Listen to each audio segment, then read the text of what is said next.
Ladies and gentlemen, welcome aboard the Wright Flyer Charter Flight. This is your captain, Randy Wright, and I want to thank you for tuning in to this brief message.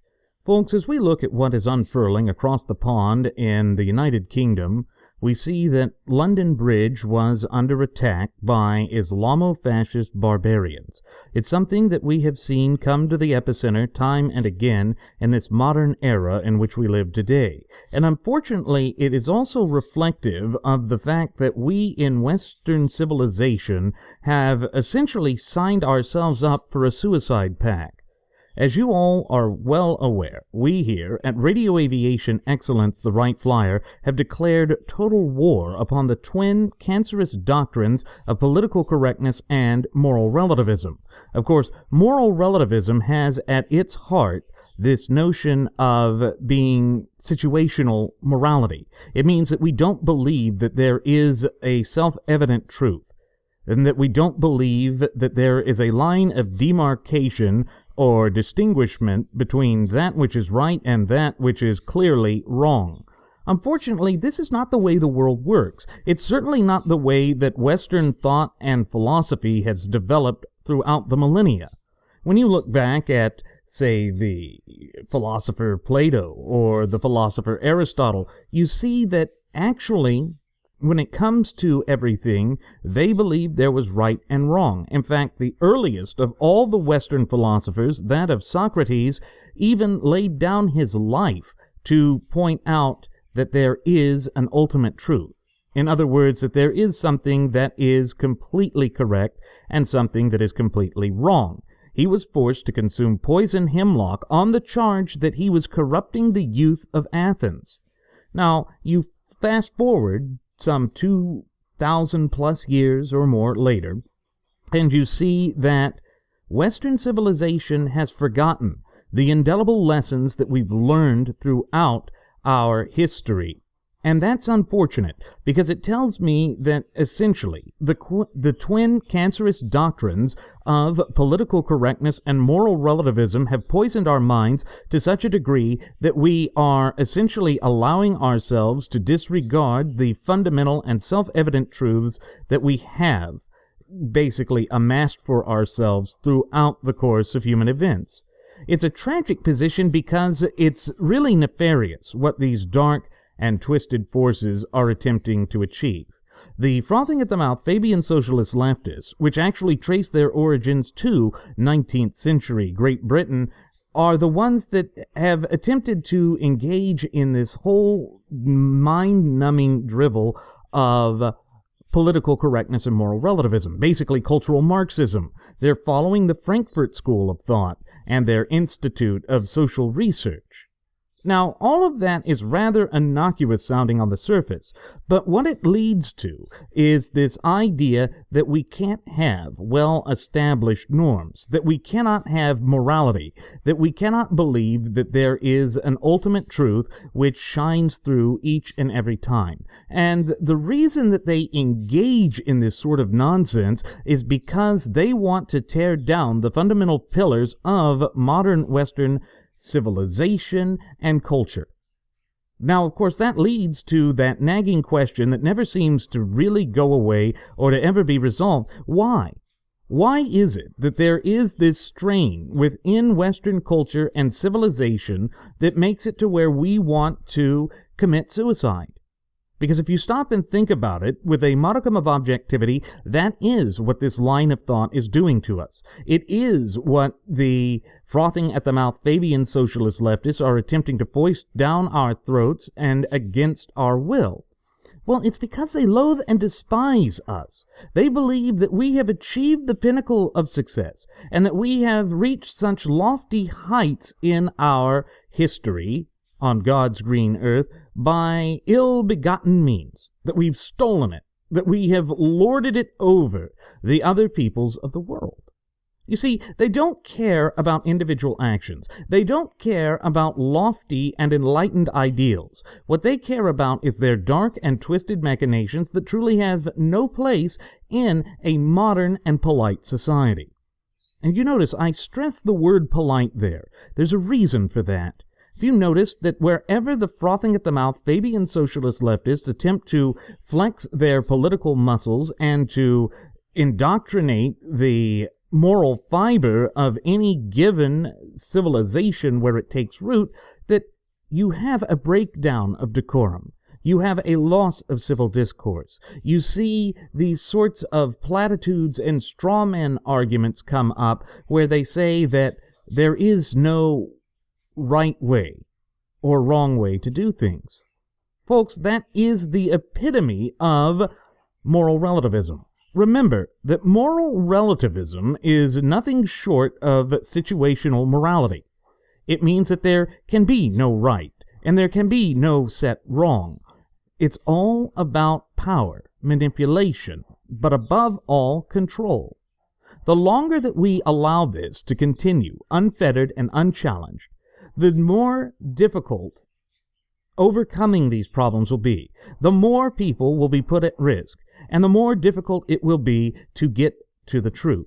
You see, Scripture so aptly put it when it said, "Ye shall know the truth, and the truth shall set ye free." What that was speaking to was a deep reality, a deep truth that is universally shared by all peoples on the face of the globe. But you see, the moral relativists don't want you to believe that. They don't want to acknowledge that because it means that their dark motivations and machinations would be rejected wholesale. And you see, that's what we have been warning about here at Radio Aviation Excellence, the Wright Flyer, for the course of the past 2 approximate years. The reason that we've been warning about this is that for generation after successive generation, we've seen these holier-than-thou moral relativists stand up on their soapboxes and attempt to condemn us all for valuing the time-honored traditions and institutions that the Western civilization and culture has created. You see, they think it's vile.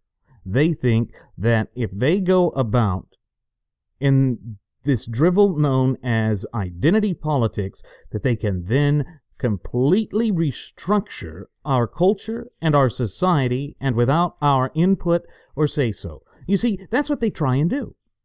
They try and make it about tribalism. They try and make it about this whole notion of the West is the biggest bully that has ever existed on the face of God's green earth, and that the West needs to be put in its place.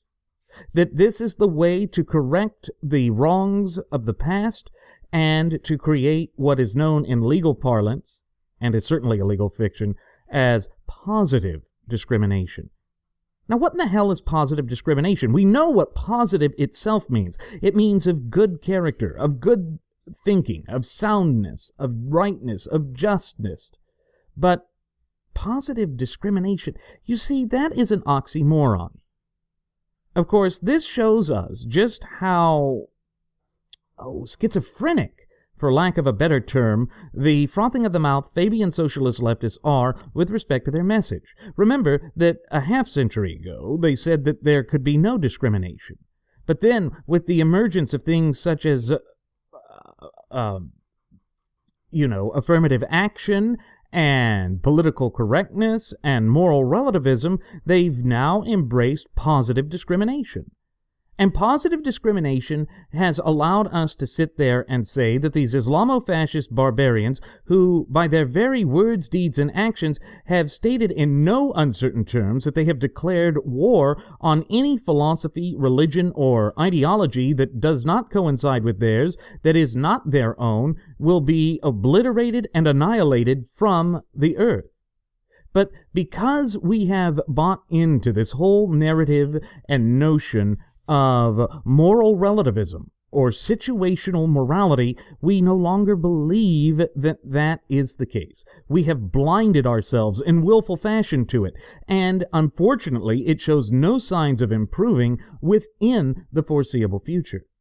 But how many times are we going to have to see a travesty like what unfurled on London Bridge last night, or a few weeks before that at the Ariana Grande concert there in Manchester, England, unfold and unfurl time and again. How many lives are going to have to be lost? How many people are going to have to suffer before we as a people and as a civilization put our collective foot down and say enough is enough?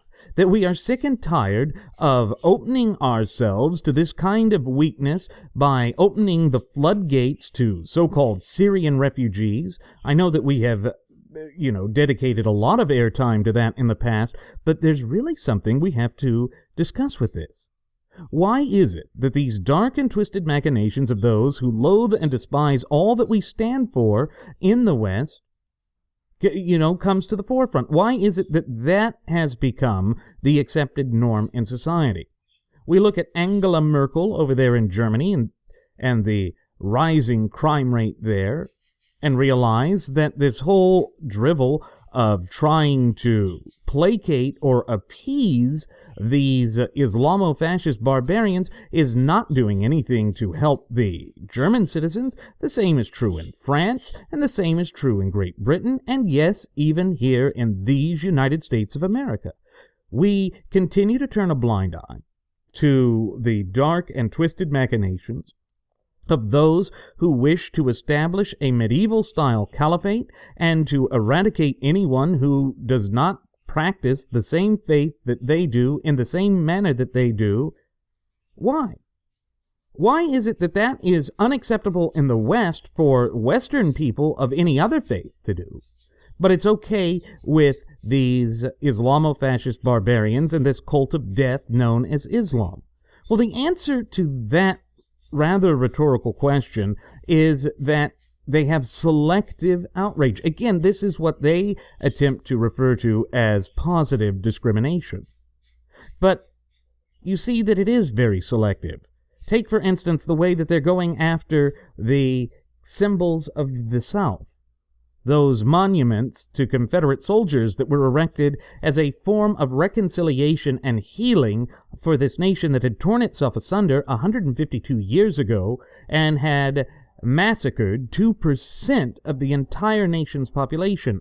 You see, they go about with blanket stereotypes for anyone who feels pride in the, let's face it, noble service that their ancestors did for what they believed was right.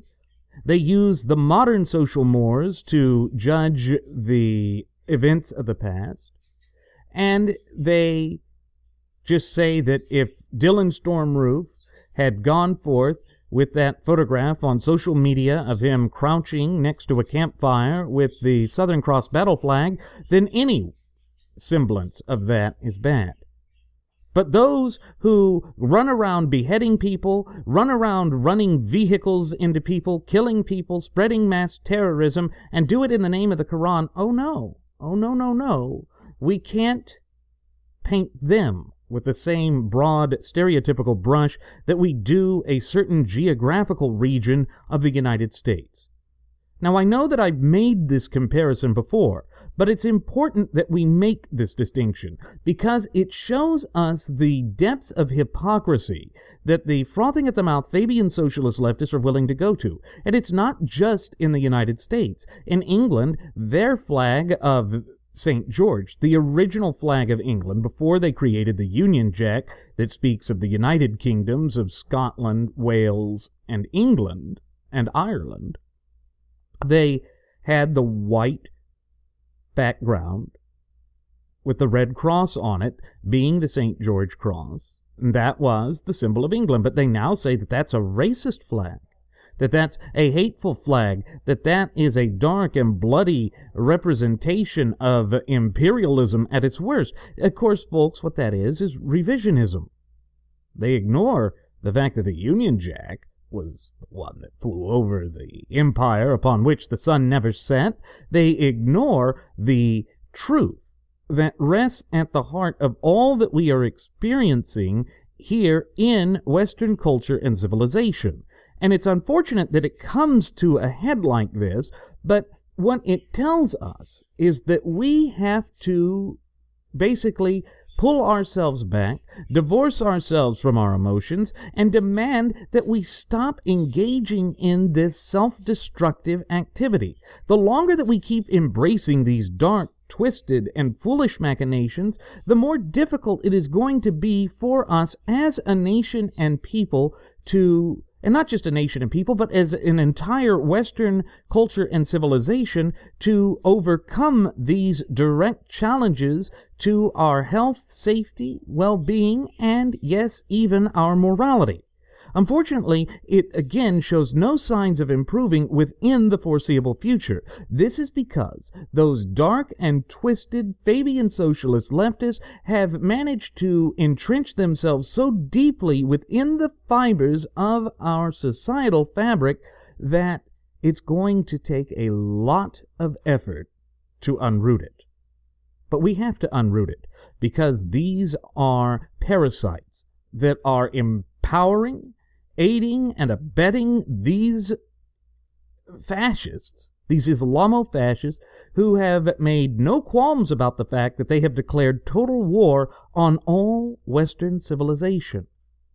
And folks, they aren't going about and treating this as though it's a traditional military act. They're intentionally targeting civilians. They are intentionally targeting what they refer to as soft targets.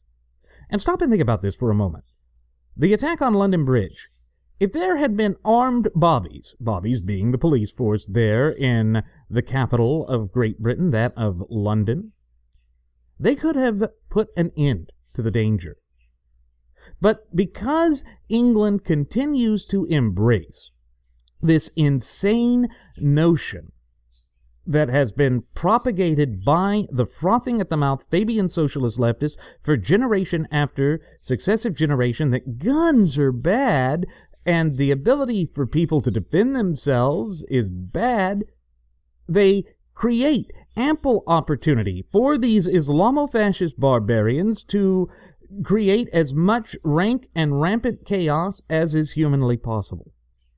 And that's always what we see come to the forefront with these socialists, with these dark and, dare I say, diabolical forces that are attempting to tear us down from within. That is a harsh and stark reality that we are going to have to awaken to.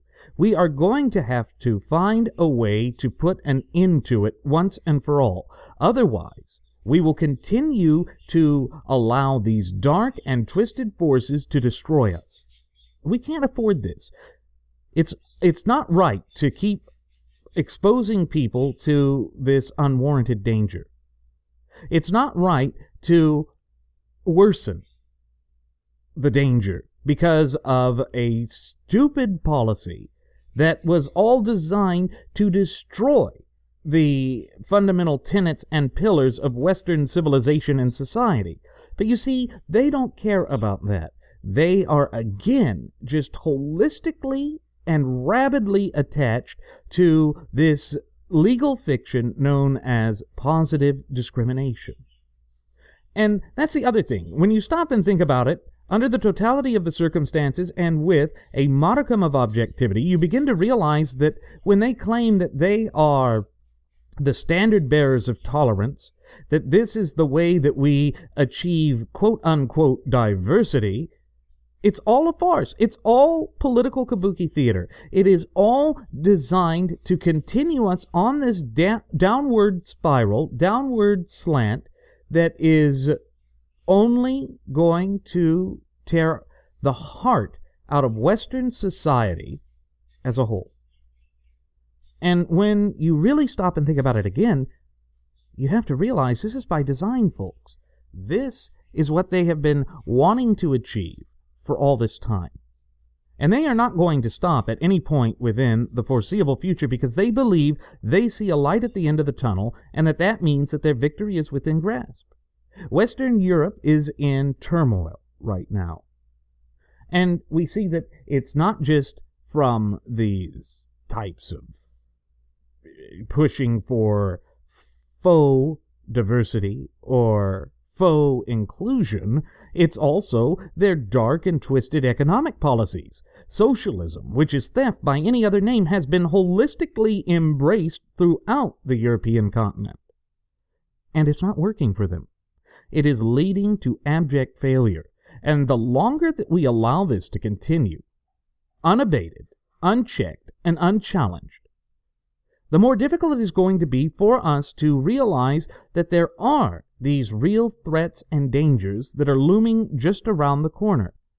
And, of course, it's not easy to say this. It's not easy to admit that we are allowing ourselves to traverse down a path that will ultimately destroy us, because it means that we have to admit that we are making mistakes. It means that we have to admit that we have, in a sense, unwittingly opened ourselves to the dark and twisted machinations of those who are hell-bent on completely destroying us.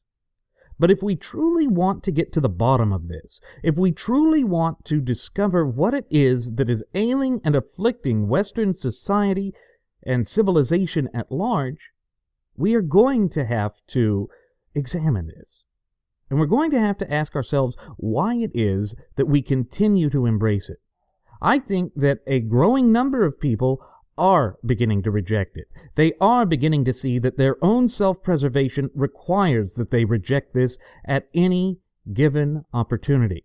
And the reason that they have to do this is that they realize going down the path of the status quo is a path to assured destruction. It will eliminate all that they hold near and dear. It will place their family and loved ones at dire risk. And let's face it, folks, the risk that we are facing from these Islamofascist barbarians shows no signs of abating. They have been dedicated to this death cult for millennia. Well, enough is enough. We can ill afford to appease the forces of those who are the epitome and the personification of barbarity. Those acts that we saw unfurl on London Bridge, and then in Manchester before that, and then in the Paris attacks before that, and all throughout Europe, and all throughout the United States, the acts of people like Tashfeen Malik and her husband Saeed Farouk, all of that has one common denominator. It is rooted in the cult of death. It is rooted in this medieval fanatical approach to a destructive political religion. You see, Islam itself is not a religion. It follows the tenets of Sharia law. It states that Sharia law presupposes and supersedes all other laws. But in the West, that's not how we view things. Particularly in these United States of America, and to a lesser degree in England. The supreme law of the land in England is their unwritten constitution. They are a constitutional monarchy. Is their constitution as evolved as the United States Constitution? No. But still, they have a supreme law of the land. It is not Sharia law, and this embracing of Sharia law, whether it be in the United Kingdom or in the United States, is a surefire way to get us killed. You see, the Islamofascist barbarians will sit there and cry and cry and claim the victim card. And then, as soon as you give them an inch, they will always take a mile. They will always do everything within their power to once again destroy what they view as some sort of a great Satan. That's what they believe. That is what they have always done. And, of course, ladies and gentlemen, it shows no signs of improving within the foreseeable future. They have no desire to end their dark and twisted machinations, because again, they think that we are such weak pushovers here in Western civilization that they can run ramshod over us. That is their ultimate goal. That is what they have been working for throughout the annals of history. But you know what? We in the West have the capability of trouncing this idiocy, this lunacy. We in the West have the ability to embrace the tenets of self-accountability and self-responsibility working in tandem, thereby delivering unto us self-determination. When we are self-determinate, then we can sit there and say, you know what? These dark, twisted, and maniacal forces are attempting to annihilate us. They are attempting to kill us. And therefore, it is our duty, obligation, but above all responsibility to stand together in a united front against these forces of barbarism, because that is literally what these Islamofascists are. They are the forces of barbarism. They are the enemies of civilization and humanity. Now, that may not be politically correct to say, but you see, that's the thing. Political correctness has been utilized as a blunt instrument to bludgeon Western culture and civilization for far too long now. And unless and until we are ready, willing, and able to put our foot down and say enough is enough, these problems are going to not only continue, they are going to be exacerbated with each passing day. That is what we must awaken to. And yes, I realize that this is far easier said than done, but it must be done. The very survival of our time-honored values, institutions, and traditions hang in the balance. And it's time that we in the West stop being ashamed of the great accomplishments that we have achieved throughout the course of human events. We have made life better for the world. And that's what they're angry about.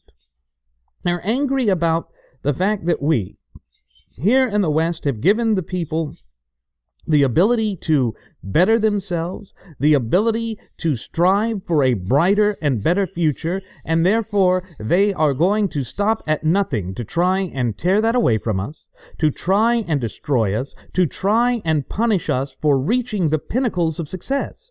If that sounds like madness, folks, it's because it is madness. It is a destructive mindset that is, for lack of a better term, completely suicidal.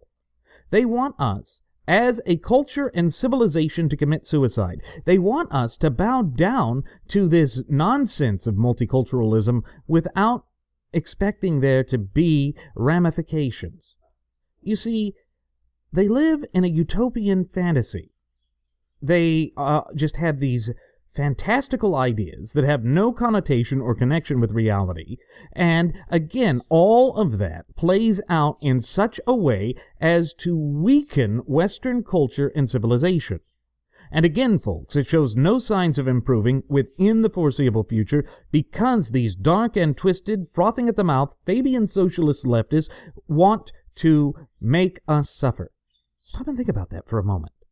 This is why they ally themselves with the Islamo-fascist barbarians. Both are adherents to a medieval ideology. It's as Alexis de Tocqueville said, those who support socialism are actually proponents of a New Age form of feudalism. Remember that feudalism is that medieval caste system in which it was static and that the ruling elites would lord over everyone else, and that there was no way for anyone else to embetter themselves. That's what socialism creates, ladies and gentlemen.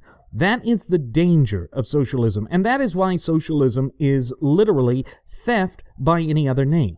This is why it cannot compete in the free marketplace of ideas, and it is why they always go down the path of a totalitarian, despotic dictator.